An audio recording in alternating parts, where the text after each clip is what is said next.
Hey there guys, Reckoning here, and welcome to the first post-commentary episode of Let's Play Shining Force: Resurrection of the Dark Dragon. For some reason, when I went in to edit this, I noticed that half of the audio was missing, and the second half of the audio was just pasted on to the first half of the video.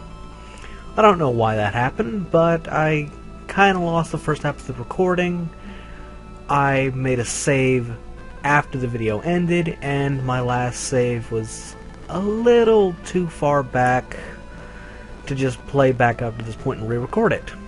So, I'm gonna try some post-commentary, which, in case you don't know, is where I record the video first and then put the commentary over it. I don't know if it's any better. Some people can do it pretty well. I'm probably not one of them. But, as we can see, the heroes of light, being Max and Cain, brothers, are trying to get the Book of Secrets. And then Darkseid shows up. So, Cain, you finally recovered your memory. Darkseid, you treacherous snake, you manipulated me. Thanks for all your help, but now that I have the book, I have no need for you. The gates to Runefoss will soon be opened, and then it will awaken.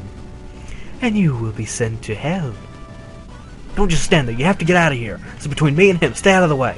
Don't die on me, BTFL. I'm gonna try my best to stay in time with the recording.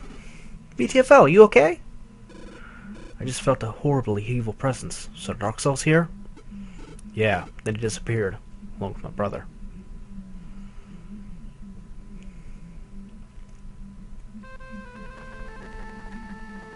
So yeah, both Cain and Darkseid disappeared. Darkseid has the Book of Secrets, meaning that time is running out. And once he gets back to Runefoss, he'll probably be able to bring back Dark Dragon and destroy the entire world.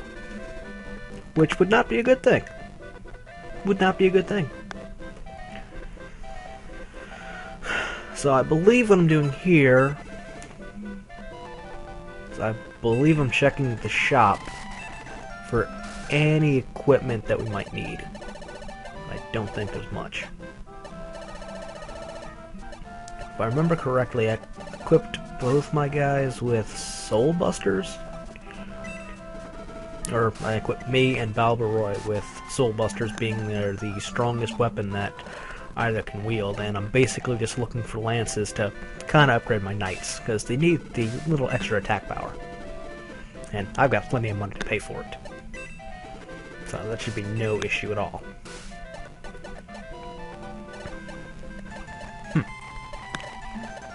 I need something to talk about. It's very quiet. Huh.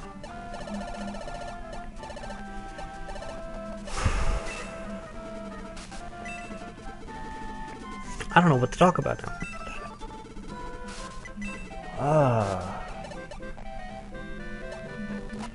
Probably because I'm brain dead. Had to take a pretty massive test today. So my brain's pretty much fried. So I'm gonna try my best, but it's probably not gonna be that good considering we're not even 4 minutes into the episode and I've run out of things to talk about.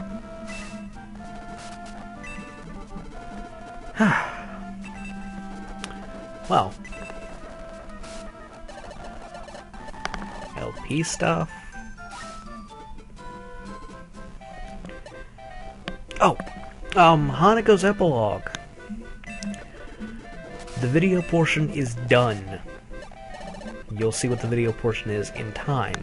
All I have to do for it is go through the audio that I have, see if it's up to snuff, sync it with the video, render it, and then the video shall be done. I'm just hoping that it's gonna work. I mean, it should. The video portion was very time-consuming and somewhat difficult to put together, and you'll see what I mean when you see it.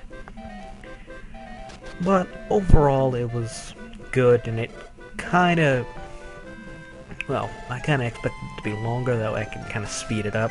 You'll see why when you see what it is, but it's about as long as the epilogue is, so it's going to be going kind of slow. Because if I sped it up, I'd have to find something else to put in. Otherwise, we'd have like a half hour or an hour still left over. And I don't know what else I'd put in. I have an idea, but I don't want to go back just to record that. I could, though, if I really need to. I'd rather not, though. Huh.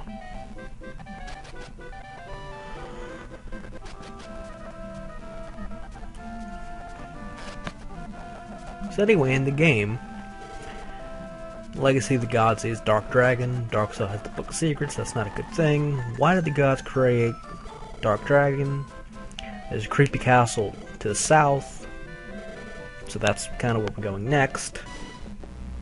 We got Blue's card from Karen. That's how you get it if you want it. And I believe that's all we have to do here in Rudo, so we can leave.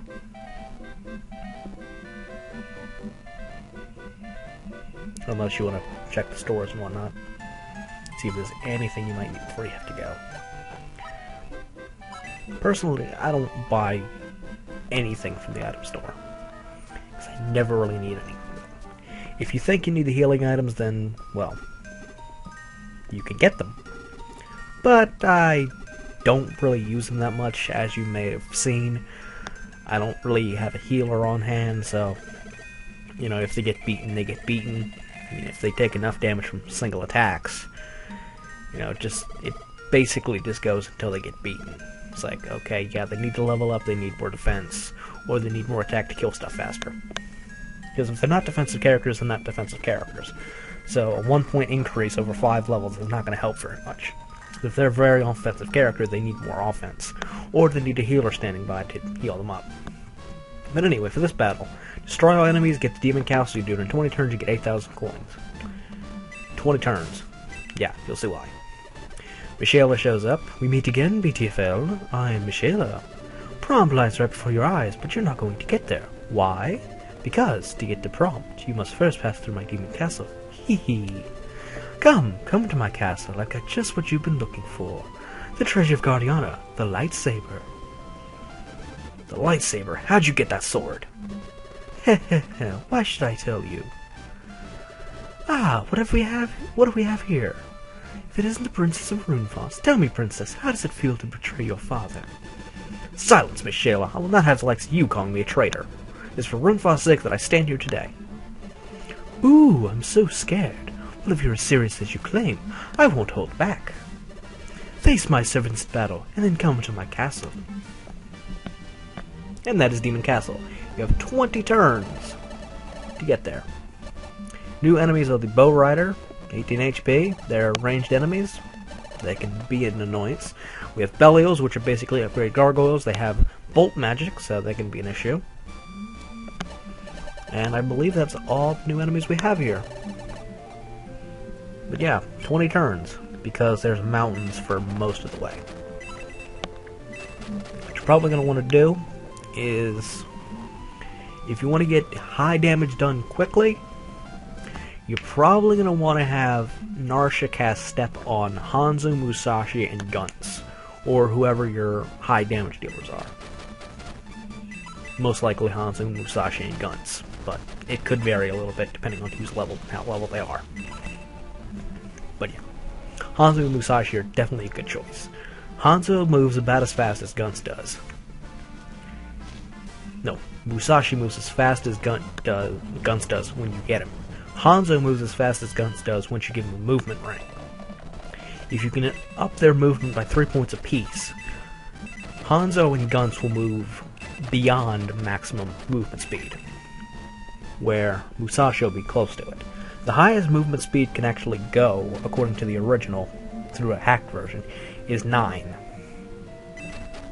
which is pretty good. So if Hanzo and Guns are already at a movement speed of 7, Guns might be 6, or you might start off at 4.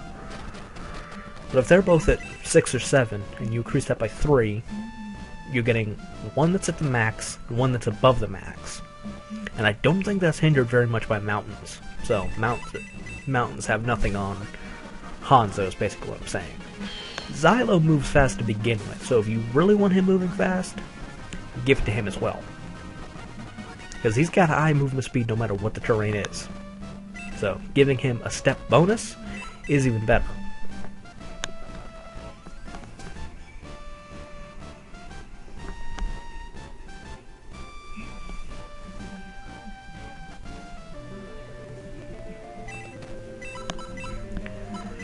So yeah, as you can see, I'm casting Step on these 4 characters.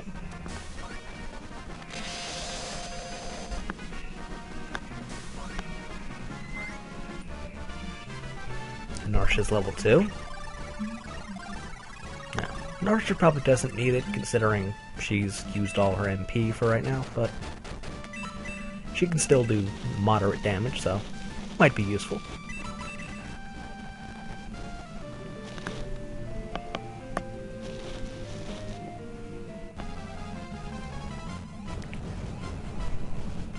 And of course Gargoyles shooting fire, because that's really necessary. What I might do is I might find another good spot for grinding, because everybody being promoted to level 1 is probably not a good place to be. Probably get them up to around level 10 or so. Probably be a good spot. Because I mean Xylo is almost dead, and he's yet to attack anything, I believe. Not really paying that much attention to it. I was distracted by something. Alright, Blue, you know. You know, you've seen what Blue can do.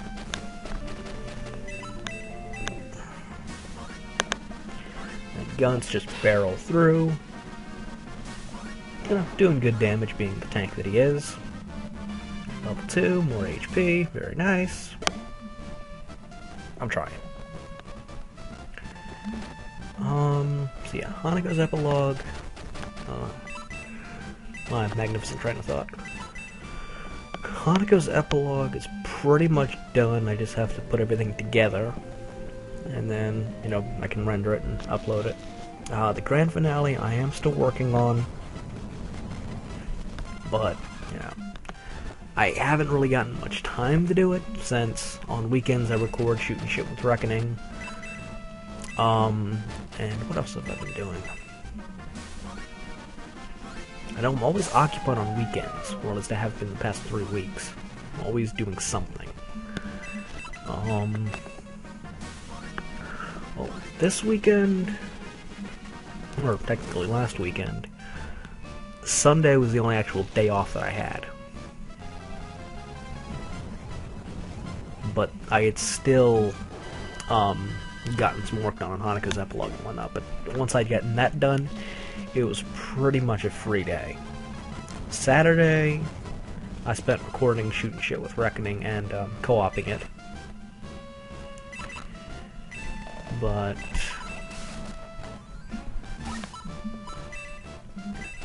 that was what most of it was, because we spent a little bit of time trying to figure out how to co-op it as I was doing my research.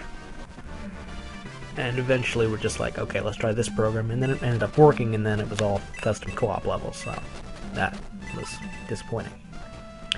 And then, was it yesterday or the day before?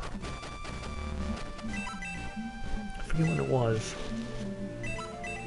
It might have been Sunday where I was co-oping, or, well, not co-oping, but I was doing deathmatch with a friend of mine. And that kind of worked out.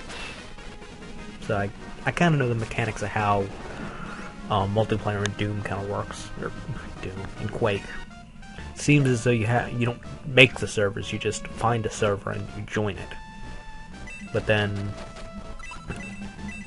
people can very easily join your server when you don't want them there. And there was only like 3 that were just 2-person death matches, and like 3 of them didn't even work. So we found one, and then it was only one map, so once he won that match, we just play the single player individually, since we couldn't figure out how to get actual co-op to work. Because co-op through Easy Quake doesn't work. And co-op through Pro Quake, which is what I was co-oping through on Shooting Shit with Reckoning, you can't play the actual levels, you just play custom levels. There was like 3 co-op servers, they were all the same, like 7 levels. There was one separate map, and there was like an episode that somebody made. And then after that, you were done. There was no more co-op. There was another exit that was supposed to go to more co-op, but it was disabled for some unknown reason. So, in Shooting Shit with Reckoning, we ended up covering about half of the episode. There wasn't much left, and what was left, we had ended up playing mostly by ourselves. After that recording ended, after our deathmatch ended. And then I believe he had to leave the last level, which was fine, but we could have used the assistance because it was a difficult level, and we had to actually fight Cthon, because you could still shock him in this level, but it was a lot more difficult because there were very small pillars. There were shamblers and vores running around. It was very easy for him to hit you, and we were playing on Nightmare. So, you get hit, you're dead. So, and of course, being an online co-op server, we had to download each map every time. So we ended up starting off every map with no levels, meaning all we had to start off with was a shotgun. And we were fighting Hell Knights, we were fighting Shamblers, we were fighting Vores, and we were not prepared. The one level we could have used it in, the guy that had joined in on the previous level had, I guess accidentally, sent up the elevator. All the guns in the level were under the elevator. And there was a teleporter underneath the elevator. Meaning, we would spawn into the level, hit the teleporter, and be spawned at the top, fighting all these monsters with nothing but a shotgun because we couldn't get to anything else. I assume he didn't mean it, but considering he had apparently had the map and we did not, he was in the game before we were, so he might have hit the switch or whatnot and kind of screwed us over on it. And we had to reload we had to actually download the next map, so we lost whatever levels we got in that level as well. I think I had gotten up to where I had permanent nail gun, and then I had to give it up because we didn't have the next map, which was the showdown, and there were no weapons to pick up. Which is a lesson. If you're doing that episode on Nightmare, make sure you've downloaded all the maps before you give it a serious try. Because if you have just a shotgun, it's going to take very long, and you're going to die somewhere upward in the 20s, because that's how much I died, and there was nothing to kill, so I couldn't get any levels. The other guy had levels, but he was dying very easily, so I technically won that map, but only because I wasn't rushing as much as he was. So I was trying to keep my score not as low as his was, because we were both in the negatives, because up until you reach Cthon, there's like no monsters. There's like no monsters whatsoever. But of course, once you get in there, there's a few monsters, but they're incredibly powerful, and fighting them with a shotgun is not recommended in any case. So that was a very interesting level that we had, where we had Cthon had 5,000 health, the shotgun only does 7. It didn't end well. And by the time that Cthon was killed, I then got a nail gun, so then I was like, oh my god, now I gotta get to the ammo, and there was only 3 boxes of ammo, which the other guy kept grabbing. I was like, but then he missed one. I was like, oh, I can get that, because I had some power that made me shoot twice as fast. I'm like, oh my god, nail gun, double fire rate, this is excellent. Then I think I ended up dying somewhat shortly after that, and then I think I got like a crappy vortex power. The vortex power might be good, but it looks like it's one of those things you have to activate, and I don't know how to activate the powers. And it was actually used to my demise because the other guy that was playing with us used the vortex, pulled me into the lava, and killed me. So he masterfully killed me, as the game said, which was kind of BS, but whatever. So, it was an interesting session, that's for sure. And then my friend and I, the following day, kinda saw how fast we could get through the first episode on Nightmare. I barely beat him at that, even though he had a 3-level lead on me because I was doing something else. I forget what it might have been working on. It might have been working on episode 30 of Shining Force because I hadn't had it up at that moment. So I think I might have been working on that while he was playing. Then I joined in.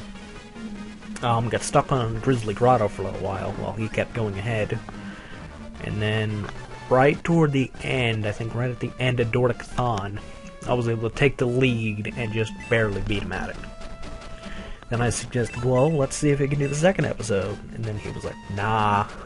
And he suggested, well, let's see who can get through to episode 4 the fastest. Which, he was actually joking, but then when I called him on it, he was like, okay, let's do that. And then we got like 5 levels in, and he gave up. And eventually you'll see kind of why he gave up, because I'll make sure to bring it up then if I remember. But basically, in episode 4, they get serious. They put a lot of fiends, and they put a lot of zombies. But mostly fiends. Fiends, as you know, have a capacity for doing a lot of damage by just simply jumping at you. Now, when you can't find any health, and when you've depleted all the armor, and a fiend jumps at you and takes up more than half your health and possibly kills you, that's going to get on your nerves. And when you have to go through a hallway and find like 6 or 7 fiends while fighting some spawn, which you don't know what those are, and some zombies, it gets annoying. Spawn are basically an enemy that when killed explode and like to jump right in your face right before you kill them. This is what makes episode 4 an easy challenge. From easy to nightmare, Spawn can easily kill you just by being right in front of you when you happen to kill them. They're not easy to hit because they constantly jump around. So whenever you do get the kill shot on them, they're usually right in front of you. Meaning that you're going to inadvertently kill yourself, which is not a good thing. Couple that with a whole bunch of fiends which can kill you in one jump, and zombies which, if there's a whole bunch of them you don't have grenades, can also be annoying. Yeah. In addition to that, there was one level where there was like 6 shamblers. Like, there was like 4 in a row. You keep going through the hallway, it's like, oh, there's another shambler, oh, there's another shambler, oh, there's another shambler, oh, there's another shambler. And then there's 2 others somewhere on that level, but that was just one level. There was like 7 of them. I got, because we both got to level 6, he got to level 7 because he did a rocket jump across a pit of lava where you need the silver key, which, if you're good enough at rocket jumping, you could do, but I didn't try it. And then he got there, and then he made the mistake of saving right as the boar was throwing a purple ball at him, and he had to go back like 2 levels. And then that was pretty much it. When you have to go back 2 levels because you make a mistake in saving, that's when it definitely stops being fun. And I've been talking way too much about Quake. So let me talk about Quake more. As for the Quake series, I've heard that 2 was the worst, and 2 was alright. 2's got probably a more realistic arsenal. No, maybe not. Because in the first Quake, you have your axe, which you could definitely have an axe, to fight people with. You have your shotgun, your double barrel shotgun. You can definitely have those. Okay, the 2 nail guns were kind of unrealistic. Like, you're not gonna have like this ultra machine gun type thing that shoots nails. Though it would be nice. It would be nice. The grenade launcher and rocket launcher, yeah, those are realistic enough. And then you have your thunderbolt, which is, you know, something that shoots lightning. That's not very realistic. But then in the second game, you have a blaster, which is, you know, your standard sidearm that never runs out of ammo, which just uses like really weak energy, but you can still kill stuff with it. Not that you would want to. Then you have your basic shotgun, your double barrel shotgun, your machine gun, your chain gun. Okay, yeah, that sounds regular. Your hand grenade, your grenade launcher. Okay, sounding all right. Your rocket launcher, still going good. Then you have your hyper blaster, which is an energy weapon, which doesn't really sound, you know, true enough to be around right now. Then you have a railgun, which sure as hell isn't realistic. And then you've got your BFG 10,000, which is most definitely not realistic in any sense of the word. But then Quake 3, not that it was really I wouldn't really consider it one of the main Quake series, because it was more of a deathmatch kind of game. Like, there's more bot matches, really. You know, those of you who know what bot matches are. But you had your machine gun, you had your gauntlet, which was basically a hand-mounted, like, saw blade that you would use to, like, melee people with. Then you had your shotgun, you had... What else did you have? It's been such a long time since I played, I can't remember all the weapons. There was a grenade launcher. There was a rocket launcher, I remember that. There was a lightning gun. There was a plasma gun. And I believe there was another BFG. The BFG in that game was pretty good because it was more rapid fire, so you could really dish out some damage with it. But it was rare, you know, it was difficult to find ammo for. It was only like in 2 maps, the entire thing. But we finished the battle, by the way. But I think that for the game that it is, you know, you're not going to really group Quake 3 in with the rest of them.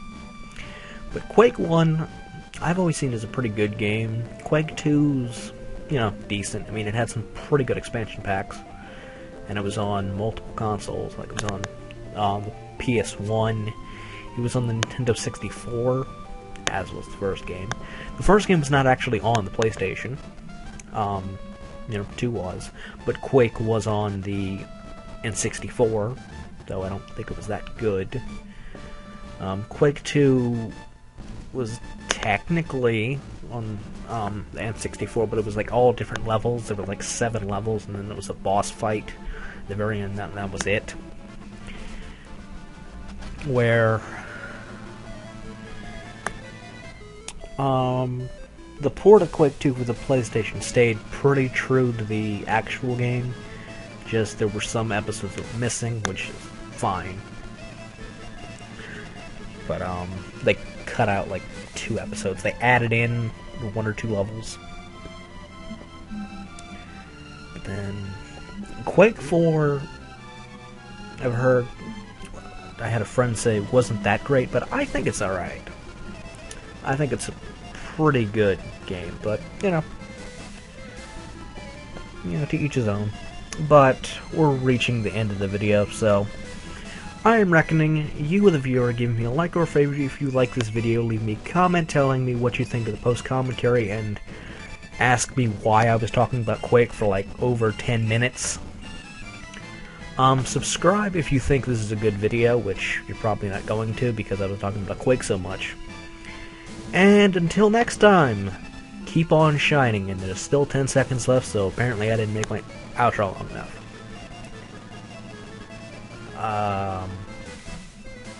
Hopefully the audio works in the next one. See you guys then.